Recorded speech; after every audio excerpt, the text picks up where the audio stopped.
wabarakatuh. Yang terhormat Bapak Haji Salim MPD selaku pengawas pembina, yang kami hormati Kepala Sekolah SMP Negeri 25 Bengkulu Selatan, yang kami hormati Bapak dan Ibu Guru serta staf Tata Usaha SMP Negeri 25 Bengkulu Selatan. Pertama-tama marilah kita panjatkan puji syukur atas kehadiran Allah Subhanahu wa Ta'ala, yang mana berkat limpahan rahmat dan hidayahnya lah kita pada pagi hari ini masih diberinya kesehatan serta kesempatan untuk bisa sama-sama hadir di SMP Negeri 25 Bengkulu Selatan ini dalam rangka observasi kinerja kepala sekolah SMP Negeri 25 Bengkulu Selatan. Salawat serta salam tentunya tidak lupa pula kita sampaikan kepada junjungan kita Nabi besar Muhammad Sallallahu Alaihi Wasallam. Allahumma sholli ala Sayyidina Muhammad wa ala ali Sayyidina Muhammad, yang telah mengangkat derajat kita dari zaman jahiliyah, zaman ketertinggalan, menuju zaman yang serba canggih dan penuh dengan ilmu pengetahuan seperti yang sama-sama kita rasakan pada saat ini. Bapak Ibu hadirin sekalian, adapun susunan acara kita pada pagi hari ini, yang pertama yaitu pembukaan, lalu yang kedua kata sambutan, yang ketiga nanti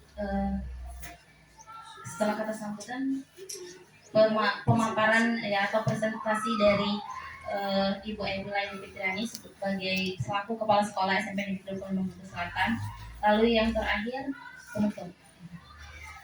Langsung saja kita memasuki acara kita yang pertama, yaitu pembukaan. Untuk membuka acara kita pada pagi hari ini, marilah bersama-sama kita melafazkan lafaz basmalah. Bismillahirrahmanirrahim. Untuk acara selanjutnya yaitu kata sambutan. Untuk kata sambutan pertama ini akan disampaikan oleh Kepala Sekolah SMP Negeri 25 Bengkulu Selatan kepada Ibu Emila Fitriani MPD. Kami persilakan. Bismillahirrahmanirrahim. Assalamualaikum warahmatullahi wabarakatuh. Yang terhormat Bapak Pembina Pengawas SMP Negeri 25 Bengkulu Selatan, yang terhormat Ibu, Bapak Guru serta staf Tata Usaha SMP Negeri 25 Bengkulu Selatan sebagai tim di SMP saya ini. Puji dan syukur kita panjatkan kehadiran Allah Subhanahu wa Ta'ala yang telah memberikan kesehatan kepada kita, sehingga pada hari ini kita dapat berkumpul di ruang guru dalam rangka pelaksanaan evaluasi kinerja kepala sekolah.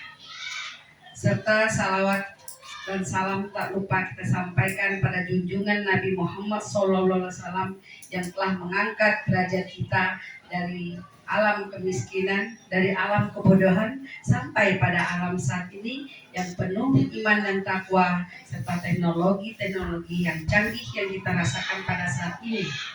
Semoga kita tetap istiqomah bersama beliau sampai yaumil akhir nanti.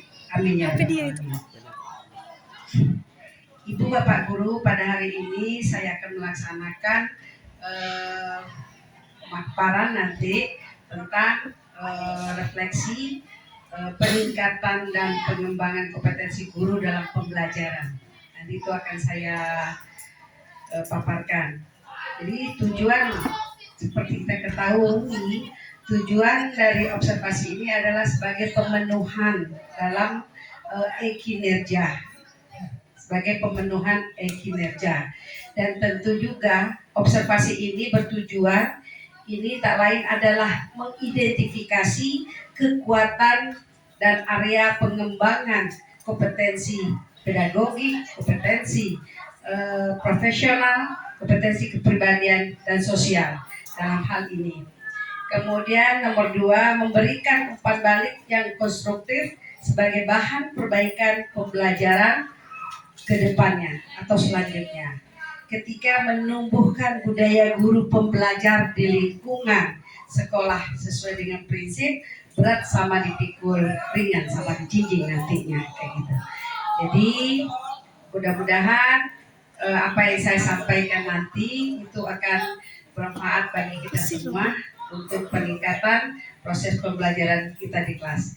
Saya rasa itu saja yang bisa saya sampaikan. Akhir kata, wabillahi taufiq wal hidayah. Wassalamualaikum warahmatullahi wabarakatuh.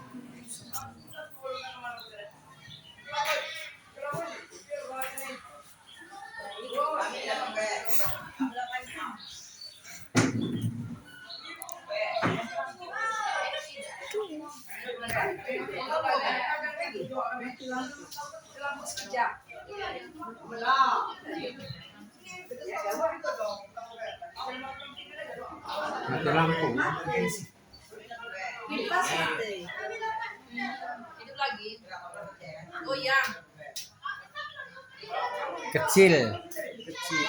Gas kecil ini. Gasnya kecil. Hmm.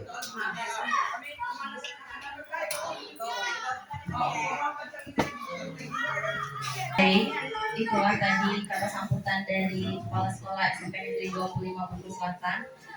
Untuk kata sambutan selanjutnya akan disampaikan oleh Bapak Pengawas Pembina SMP Negeri 25 Bengkulu Selatan, yaitu kepada Bapak Haji Salim MPD. Kami persilakan.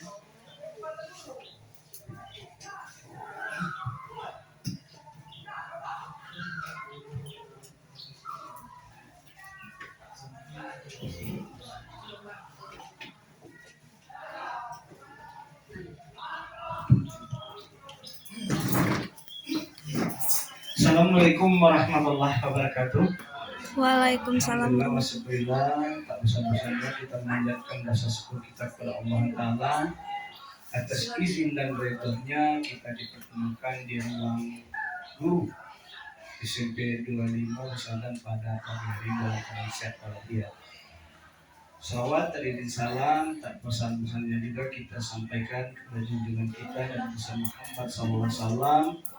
Allahumma salli Muhammad wa ala ali sayyidina Muhammad. Mudah-mudahan dengan banyak berselawat di yaumul kiamat nanti kita akan mendapatkan syafaatnya. Amin ya rabbal alamin.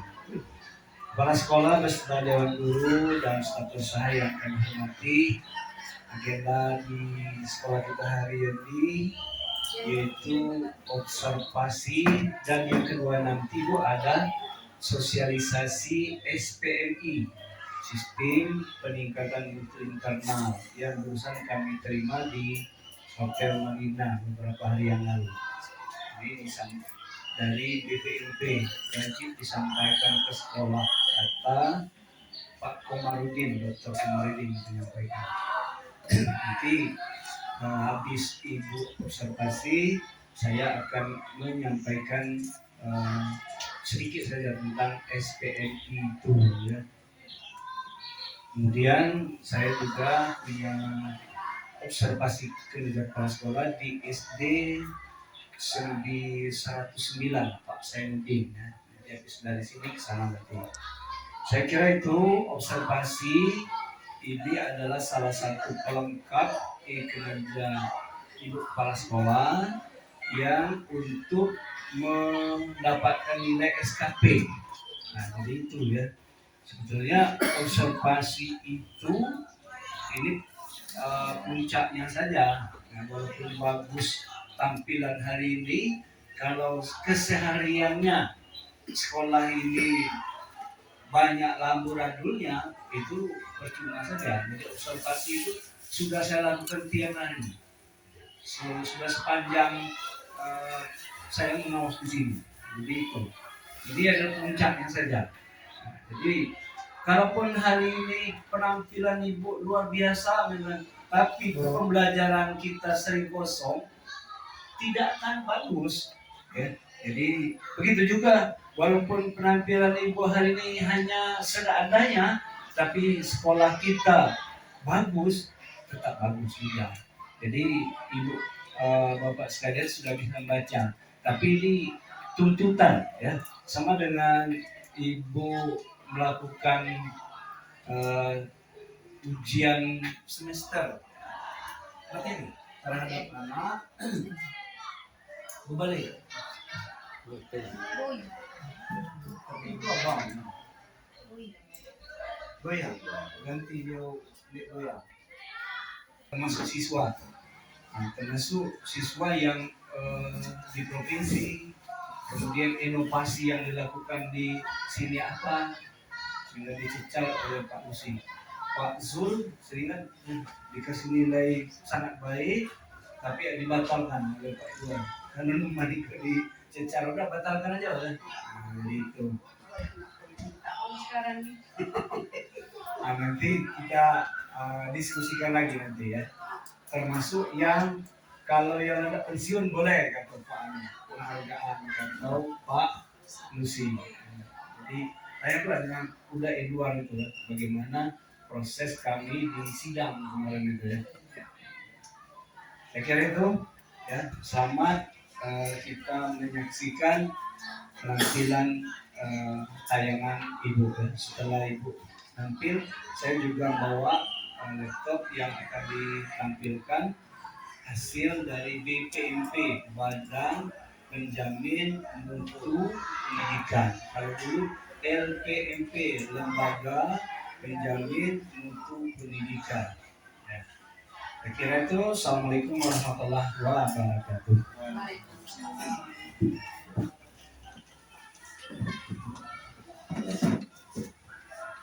baik, itulah terima kasih atas waktunya untuk mendengarkan pemaparan yang akan saya sampaikan. Di sini observasi kinerja saya itu memilih tema tentang refleksi, peningkatan dan pengembangan kompetensi guru dalam pembelajaran.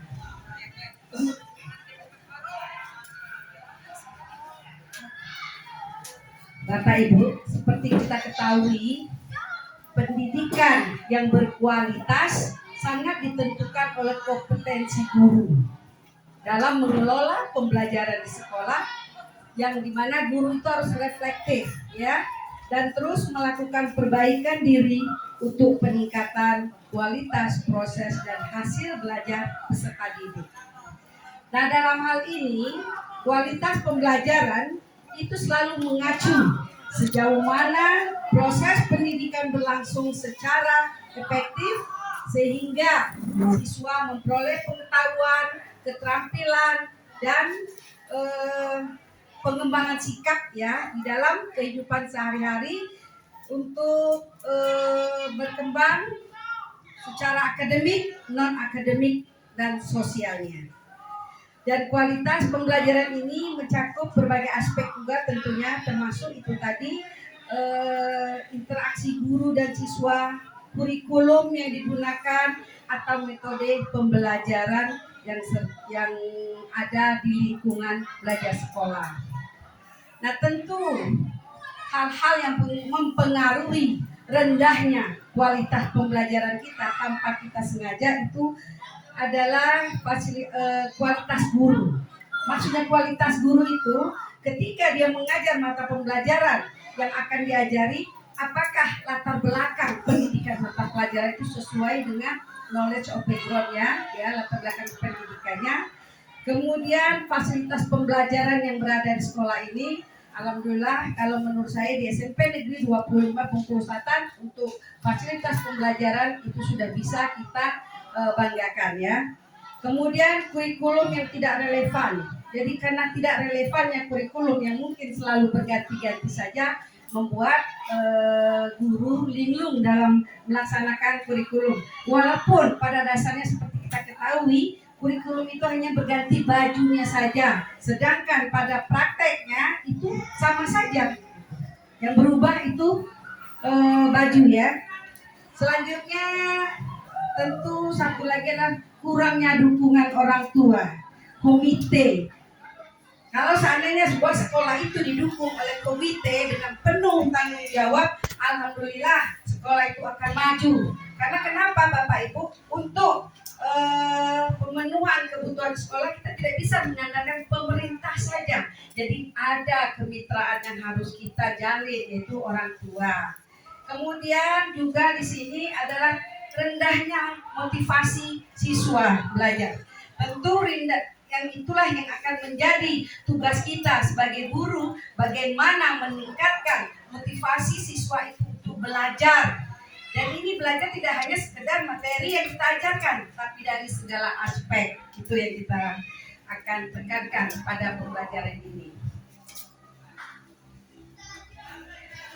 Baiklah, kita akan masuk latar belakang kenapa saya memilih refleksi peningkatan dan pengembangan kompetensi guru dalam pembelajaran.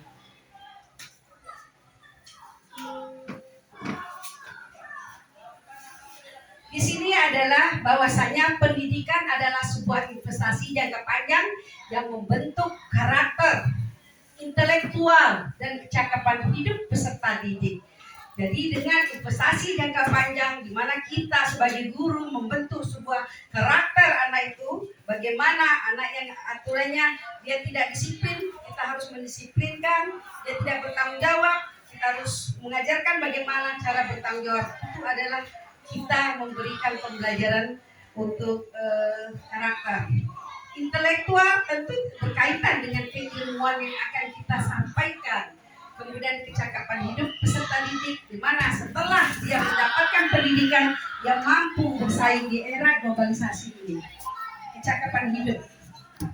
Selanjutnya kita akan lihat lagi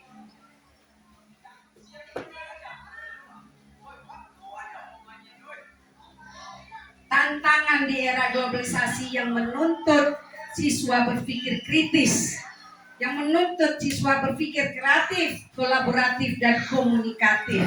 Ya. Jadi bagaimana cara kita seorang guru bisa membangkitkan, bisa memotivasi siswa kita agar berpikir kritis, kreatif, kolaboratif, dan komunikatif. Itu tentunya yang menjadi tolak ukur atau indikator kenapa saya menjadikan salah satu latar belakang atau alasan dalam refleksi ini. Selanjutnya di sini juga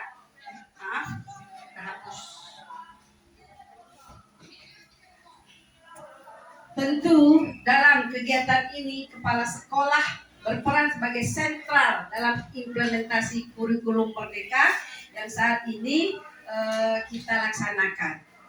Jadi jika kepala sekolahnya tidak mengetahui kurikulum Merdeka, bagaimana guru-guru akan mengetahui pola pengembangan pembelajaran berdasarkan kurikulum Merdeka yang saat ini kita laksanakan. Selanjutnya ini yang paling penting poinnya Bapak Ibu, yaitu raport pendidikan tahun 2025. Saya di sini lupa menguploadnya di dalam PPT saya, Pak. Hanya kemarin malam tadi saya men-screenshot saja.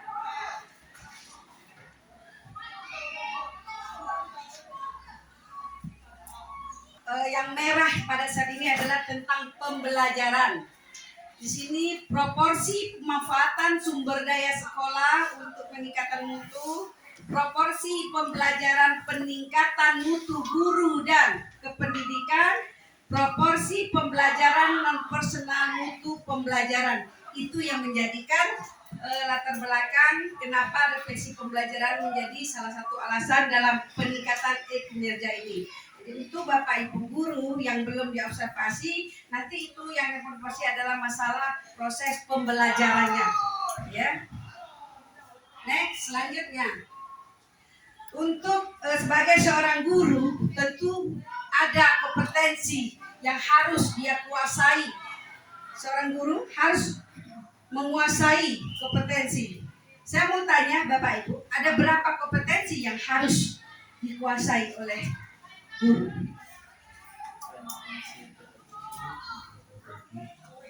Silakan. Mungkin Ibu Tari bisa menjelaskan berapa kompetensi? Berapa kompetensi yang harus kita kuasai sebagai guru? Jumlahnya saja dulu. 3, 4, berapa? 4. Ya, ada 4 kompetensi yang harus kita kuasai di dalam sebagai seorang guru tentunya. Nah, sebelum mengetahui ke dalamnya, saya mau meminta pendapat Bapak Ibu mengenai kompetensi. Sebenarnya apa sih kompetensi itu? Mungkin Bapak Ibu bisa memberikan penjelasan sedikit tentang pengertian dan kompetensi menurut Bapak Ibu.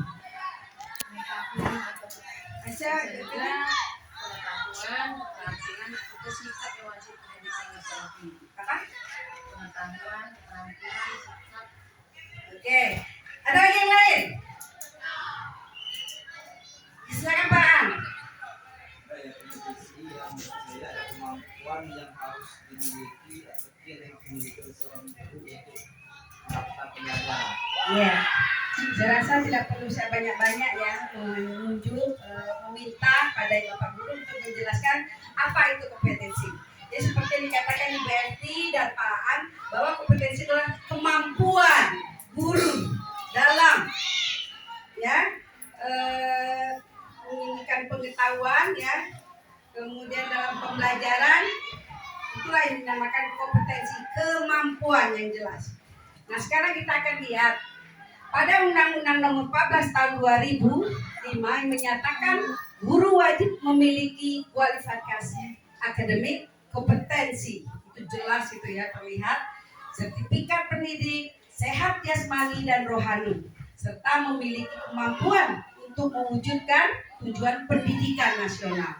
Ya, kalau mereka tidak mempunyai kemampuan untuk mewujudkan tujuan pendidikan, berarti mereka tidak mempunyai kompetensi. Itu. Jadi ketika kita sebelum menjadi guru ya, kita tidak mempunyai kompetensi itu. Dan ketika kita sudah masuk ke dalamnya, 4 kompetensi yang disebutkan tadi, yang jumlahnya tadi, itu harus kita kuasai. Selanjutnya, kompetensi inilah, kompetensi seorang guru yaitu seperangkat pengetahuan, seperangkat keterampilan dan perilaku yang harus dimiliki. Pengetahuan, keterampilan, dan perilaku dihayati dan dikuasai oleh guru dalam melaksanakan tugas keprofesionalannya, itu tertuang pada Permendiknas nomor 16 tahun 2027. Di sini dihayati dan dikuasai, artinya itu sepenuh hati kita. Jadi jangan hanya sekedar udah jadi guru, udah jadilah dapat gaji, ngajar, udah. Jadi di sini yang perlu dihayati dan dikuasai. Selanjutnya ini ada macam-macam kompetensi. Satu apa? Oke, kita lihat. Nah, itu juga jalan. Oke, kompetensi pedagogik. Betul. Selanjutnya profesional. Selanjutnya kepribadian. Selanjutnya Sosial. kompetensi sosial. Satu persatu akan kita bahas. Kompetensi pedagogik. Mungkin beberapa guru bisa menjelaskan apa itu kompetensi pedagogik yang selama ini kita jalani dalam keseharian kita.